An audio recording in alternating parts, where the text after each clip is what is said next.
Hi friends, how are you? A very good morning to all of you. So today is October 20th। चलिए देखते हैं आज क्या था। एक पेज वन पे उत्तराखंड का बहुत बुरा हाल हो गया है। रेन ने हैवॉक क्रिएट किया है, कई मेजर रोड्स ब्लॉक हो गई हैं। बट फिलहाल हमारे यूपीएससी के लिए हमें नोट्स बनाने में अभी इसमें कुछ अपडेट करने की ज़रूरत नहीं है। उसके बाद एक इम्पॉर्टेंट था पेज वन पे, जो यूरोपियन कमीशन ने नोटिफिकेशन दी है कि जो राइस फ्लोर आया है वो जेनेटिकली मॉडिफाइड कंटेमिनेटेड था, जो इंडिया से ओरिजिनेट हुआ है। इसमें क्या होता है कि हमें देखना होगा जीएम क्रॉप्स क्या होती हैं, उससे रिलेटेड लॉज क्या हैं इंडिया में, कौन सी जीएम क्रॉप अलाउड है इंडिया में। ये बहुत इंपॉर्टेंट होता है। फॉर दैट आप 19 जून का एनालिसिस सुनिएगा प्लीज़, बहुत इंपॉर्टेंट है। उसके बाद एक एडिटोरियल पे था, यूएन यूएस इंडिया सब ने कंडेम किया है जो वायलेंस हुई अगेंस्ट बांग्लादेश में, जो हिंदू मेजॉरिटी माइनॉरिटी कम्युनिटी के अगेंस्ट, जब दुर्गा पूजा के टाइम पे। अब क्या है कि इस पे क्वेश्चन क्या उठता है कि क्या सही है इंडिया को इन बातों को कंसर्न शो करना कि हमारे हिंदूज पे ऐसा हो रहा है बांग्लादेश में। तो कहते हैं as a regional leader India का पूरा अधिकार है कि वो अपना कंसर्न शो करे about the plight of communities. ठीक है, पूरा सब कॉन्टिनेंट में अगर कहीं भी ऐसा कुछ होता है तो इंडिया का पूरा अधिकार बनता है। मगर उसका अधिकार के साथ साथ जब वो अपना कंसर्न शो करे, उसको इंश्योर करना पड़ेगा कि उसकी जो डोमेस्टिक सोच है या जो डोमेस्टिक उनके पब्लिक व्यू मिलते हैं, ये कमेंट्स मिलते हैं, उनको देखते हुए वो अपना कंसर्न शो ना करे। नहीं तो हमारे को अपने फॉरेन रिलेशंस में एक हमें सेटबैक मिल जाएगा। और हमें कोई भी अपना कंसर्न शो करते हुए रिलीजियसली पार्टिसन नहीं होना चाहिए। नहीं तो हमने जो रिलेशन बनाया है, चाहे अगर हम बांग्लादेश की बात करें, जो पिछले 50 साल से हमारे उनके साथ एक अच्छा रिलेशन चल रहा है, वो डिस्टेबलाइज हो जाएगा। इंडिया को वॉइस करने का, कंसर्न शो करने का पूरा अधिकार है, बट वो कहीं से भी रिलीजियसली पार्टिसन नहीं लगना चाहिए कि आप एक रिलीजियस को फेवर कर रहे हो, दूसरे को नहीं कर रहे हो। ठीक है, ये बहुत इंपॉर्टेंट होता है। तो ये थोड़े थोड़े से फॉर्डर होते हैं, ये नहीं है कि कंप्लीट आंसर है अपने आप में, बट एज अ कंक्लूजन आपको ये बहुत अच्छा मिल जाएगा कि कंक्लूजन में क्या लिखना है आपको। उसके बाद एक एडिटोरियल पता जो कश्मीर में किलिंग्स हो रही हैं, थोड़ा सा इसके ऊपर आया हुआ एडिटोरियल में। It's not complete in itself, but काफ़ी आपको हेल्प करेगा ये।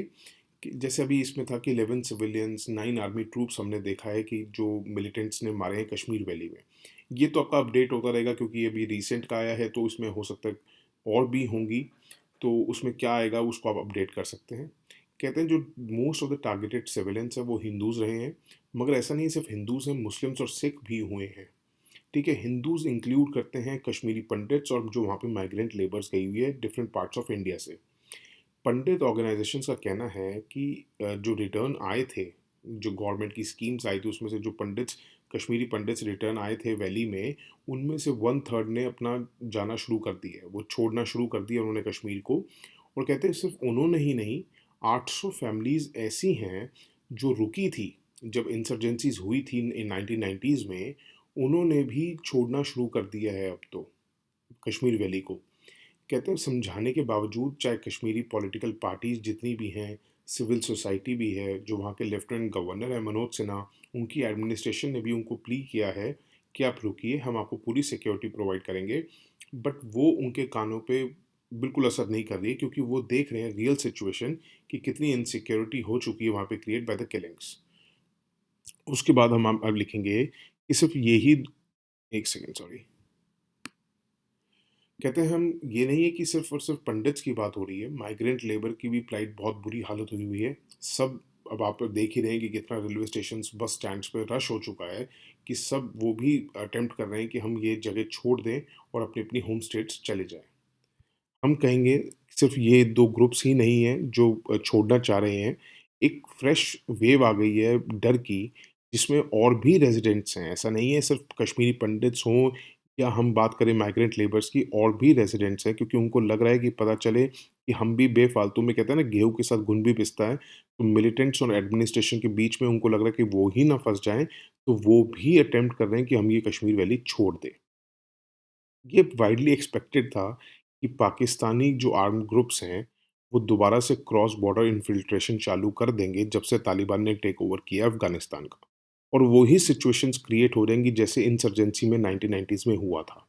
हम कहेंगे 1990s में भी हमने देखा था कि पंडित्स पे अटैक हुआ था, और सिर्फ पंडित्स पे अटैक नहीं हुआ था क्योंकि वो हिंदूज़ हैं, साथ-साथ मुस्लिम्स पे भी अटैक हुआ था, जो स्टेट एडमिनिस्ट्रेशन में या सेंट्रल इंडियन एजेंसीज़ जैसे दूरदर्शन वगैरह में काम करा करते थे, उन पे भी अटैक होता आ रहा था। ठीक है? तो अटैक्स क्यों हो रहे हैं? ये 2 वजह से हो रहे हैं। एक तो वैली को कम्युनलाइज़ करने के चक्कर में हो रहे हैं और दूसरा वो चाहते हैं कि एडमिनिस्ट्रेशन को टोटली पैरालाइज़ कर दिया जाए। इसमें कहते हैं 2 सेपरेट इश्यूज़ इन्वॉल्व्ड हैं।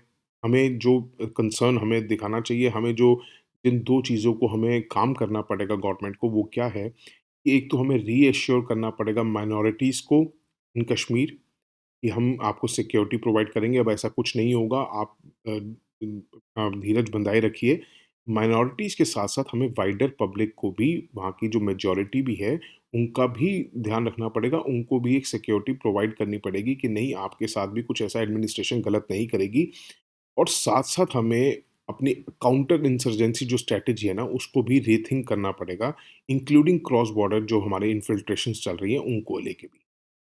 हमारे कहेंगे कि ऐसा नहीं है कि वहाँ के लोग नहीं कर रहे हैं, कह रहे हैं कि हर एक सिंगल ओपिनियन जो कश्मीर की निकली है, उन्होंने कंडेम किया इस किलिंग्स को। जो वहाँ के मस्जिद, मॉस्क भी हैं, उन्होंने भी ब्रॉडकास्ट किया है अपना क्रिटिसिज़्म।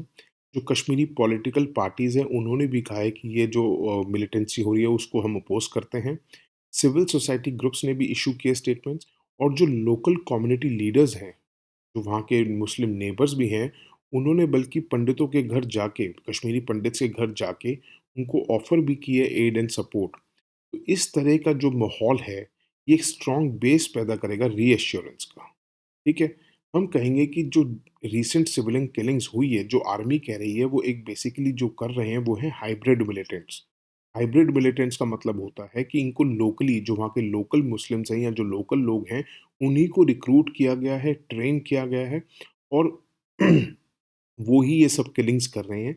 और अगर नॉर्मल लाइफ में देखा जाए तो वो अपनी रेगुलर जॉब्स पे भी जा रहे हैं और ये पार्ट टाइम मिलिटेंट्स हैं। ये फुल टाइम मिलिटेंट्स नहीं है, ये पार्ट टाइम मिलिटेंट्स हैं जिनकी अपनी एक रेगुलर जॉब्स हैं। कहते हैं अगर हम सिक्योरिटी की बात करें, हमें क्या स्टेप्स लेने चाहिए? तो हम कहेंगे कि सिर्फ़ सिक्योरिटी से, जस्टिस से, रिकन्सिलिएशन से, हमें एक इमेजिन करना कि हम गेटेड एन्क्लेव्स दे देंगे और सिक्योरिटी प्रोवाइड कर देंगे, काउंटर इंसर्जेंसी ऑपरेशंस चालू करेंगे, जिससे रिस्क कम हो जाएगा। सिर्फ़ इतना करने से नहीं होगा। हमें इस सब के साथ कम्युनिटी सपोर्ट की बहुत ज़रूरत है। जो वहाँ के लोग हैं, जो मेजॉरिटी पीपल भी हैं, उनके सपोर्ट की भी बहुत ज़रूरत है। कहते हैं हम पॉलिटिकल साइंस और सोशियोलॉजी हमें हमेशा बताती है कि एक इनसिक्योर मेजॉरिटी जो है वो कभी भी प्रोटेक्ट नहीं कर सकती वल्नरेबल माइनॉरिटीज़ को। ठीक है? वो अपने ही सर्वाइवल को फोकस करेगी अगर वो इनसिक्योर है। जैसे हमने देखा कि इन सब किलिंग्स के बाद 700 लोगों को अरेस्ट कर लिया गया, तो उसमें ना क्या होता है कि मेजॉरिटी में एक सेंस ऑफ इनसिक्योरिटी आ जाती है।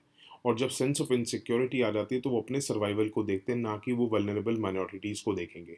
तो हमें उनको एक सेंस ऑफ सिक्योरिटी भी प्रोवाइड करनी पड़ेगी मेजॉरिटीज़ को, ताकि एक कम्युनिटी बेस ऐसा बन जाए, एक वहाँ का माहौल ऐसा बन जाए ताकि रीएश्योर हो सके कि हाँ, सिक्योरिटी के साथ-साथ हम एक वहाँ पे कम्युनिटी प्यार भी बढ़ा देते हैं, ठीक है? उसके बाद एक एडिटोरियल पे और पेज 10 पे था इंडिया, इज़राइल और यूएई का और यूएस का, इन चारों ने मिलके ये एक नया इकोनॉमिक फोरम बनाने की जा रहे हैं। उसमें हमने देखा था इज़राइल और यूएई का, देखिए अब्राहम अकॉर्ड बहुत इंपॉर्टेंट है जो यूएस ने मीडिएट किया था, वो आपको मैंने कल बताया था लेक्चर डेट कौन-सी है, तो प्लीज़ अगर नहीं सुना है तो सुन लीजिएगा, बहुत इंपॉर्टेंट है ये। उसके बाद एक एडिटोरियल 2-3 चीज़ें और भी थी दैट वाज़ नॉट इम्पोर्टेंट। एक अगर आपने सोशियो इकोनॉमिक कास्ट सेंसस का देखा होगा, वो हम पहले भी डिस्कस कर चुके हैं। जिनको नहीं पता वो डेट्स पता कर सकते हैं। हम आप कमेंट डाउन करिए, हम आपको बता देंगे। इसलिए नहीं दिया क्योंकि सबको पता ही है, नए सब्सक्राइबर्स को ऐसा आज सच आया नहीं है और इम्पोर्टेंट हो जाता है। बट उन्होंने जो जिन्होंने लिखा था वो थोड़ा-सा उनका ना कम्युनिस्ट बाइस्ड हैं वो।